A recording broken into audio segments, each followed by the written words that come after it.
Hey guys, so today I am filming my August wrap-up. I didn't read that much in the month of August. I did okay, but I was packing up to move to a different city for college, so I think it's a little bit understandable that I didn't have as much time as I might normally have to read, but I did read a fair number of books. I read 5 books in the month of August, which a couple of them are bigger books, so it was okay. It wasn't amazing, but it was okay.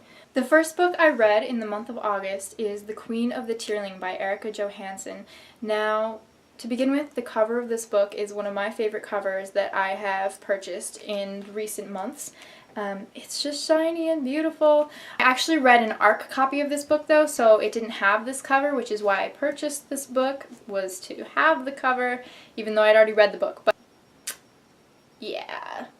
This book is a high fantasy novel which follows a girl named Kelsey Raleigh Glynn, who has been raised by people who are not her parents, and she is raised to become the queen. So she is the queen's daughter, she is the princess of the Tearling, and she has been raised by these two people in order to become the queen. So when she's 19 years old, these men come to take her back to her kingdom so that she can be the ruler of the kingdom. Now, they have no respect for this girl whatsoever, this 19-year-old girl, even though she has been learning how to become a ruler. They journey back to the kingdom. Along the way, they encounter lots of challenges and battles, and people kidnap her and people try to kill her, and all this time she's having to deal with this broken kingdom that her mother left her because her mother was a terrible queen, and so she is trying to figure out the best way to navigate through the politics of having a kingdom. And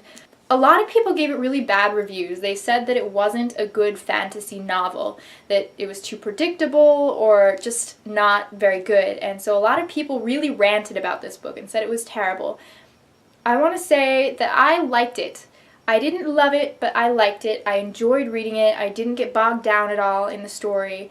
I liked her character. She was strong. She knew what she wanted. She wouldn't take no for an answer, even though there were all of these older men advisors telling her that what she was doing was stupid. She knew how she wanted to run her kingdom, and she did it.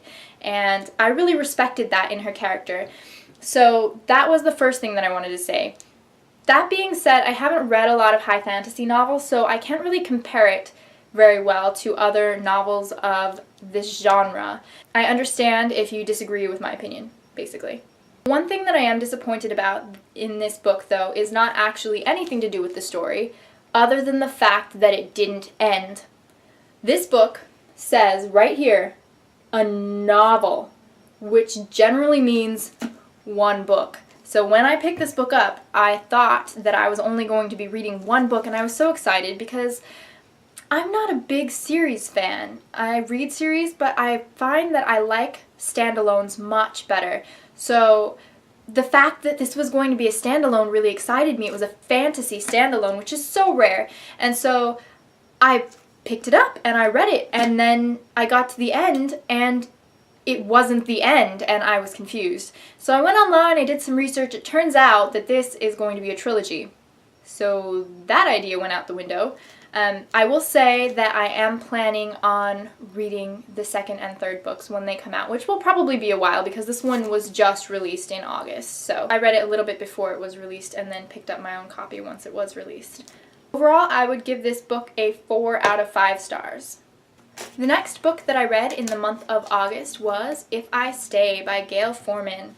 I have a lot to say about this book. I am planning on doing a book-to-movie adaptation review, so please watch that if you're interested in this book. Basically, this book follows Mia, who is an amazing cellist and a young girl, so she is 17, I think, and her family is in this horrendous car accident, just this freak car accident in the middle of winter, which kills some of her family. And so she has to decide if she wants to stay, and be a part of this world, or if she wants to go on to whatever is next after this world. And I thought that that was a really novel concept. That was something that I haven't ever read about before. So she is basically a ghost, or she is out of her body, and she is walking around listening to the people she loves come and talk to her and reminiscing about her life and trying to decide if she wants to continue living. And it was it was heartrending at times. It was really good. I would say definitely read this if you're okay with doing a little bit of crying. The one thing I will say is this book kind of struck really near to my heart, so it was more difficult for me to get through. But I'll talk about it more in my review, so if you want to hear more, definitely go check that video out. I would also give this book a 4 out of 5 stars. The next book I read, I don't actually have a copy with me here, but that is The Giver by Lois Lowry, and I've read this book probably 3 times now, so I think this was the 3rd time I'd read it. I read this book because the movie was coming out and I wanted to reread it before I watched the movie. I did go see the movie on the day it was released in the theaters, which was actually my birthday, so that was kind of fun. I am also planning on doing a review on the movie adaptation of The Giver, so if you want to hear more about The Giver, go ahead and check that video out when it comes out.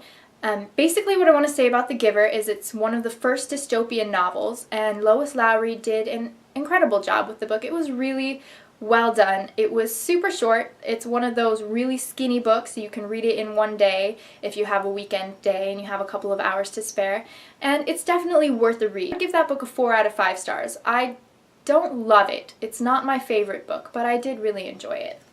Next up, we have Landline by Rainbow Rowell, and I love the spine of this book. It's beautiful, and the colors just, they match so prettily. I'm not a pink person, but I do really like this book cover. This is about a woman named Georgie McCool. What a last name, right? She is having marital troubles because she is a workaholic. So she ends up staying home for Christmas when her family goes to visit the grandparents in another state. And so she stays at home in order to work over Christmas. So she just lets her family leave for Christmas and she continues to work on this big break that she's about to get. Basically, this book follows how her life is falling apart, her marriage is falling apart, and she knows it, and she doesn't know what to do about it. And she basically finds this old telephone in her closet of her childhood bedroom, and she plugs it in to call her husband, and she connects with her husband, but she connects with her husband of 17, 18 years prior. So she gets her husband right before he proposes to her. So she's talking to him in the present, and he is in the past, and they're having dialogues. And so this is basically her trying to figure out how to fix her marriage and her re-falling in love with her husband. I have to say that in the beginning, I didn't really enjoy this book. I love Rainbow Rowell as an author. She's an amazing contemporary author, but I was not getting into this book at all.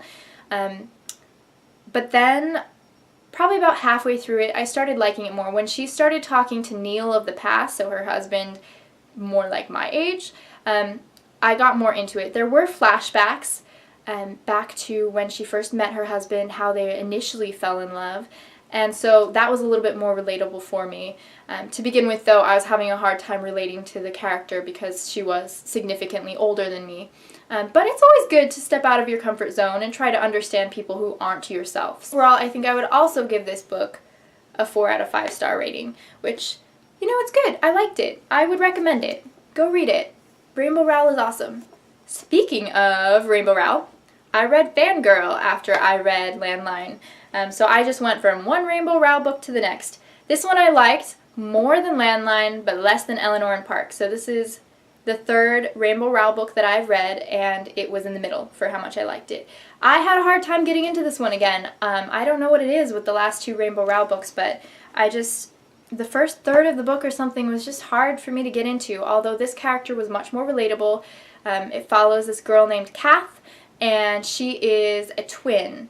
She's an identical twin, and her sister's name is Wren, so it's Catherine, which is pretty funny. Good job, Rainbow Rowell. Pat on the back. Kath is a writer of fan fiction, which is something that I don't read, but I've heard a lot about and I understand what it is.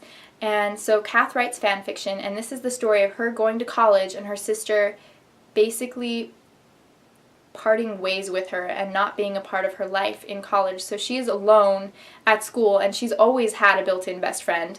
And now she gets to school and everything is different and she's alone. And so she's writing her fan fiction, and she starts to fall in love with her roommate's ex-boyfriend. And I liked the characters. Rainbow Rowell does a good job making you like the characters. I really did enjoy this book. So I would give it also a 4 out of 5 star rating. I know that's kind of silly. All of the books that I read in the month of August, I would give a 4 out of 5 star rating. So it was a good book month. It wasn't a great book month. But stay happy, stay healthy. Bye, guys.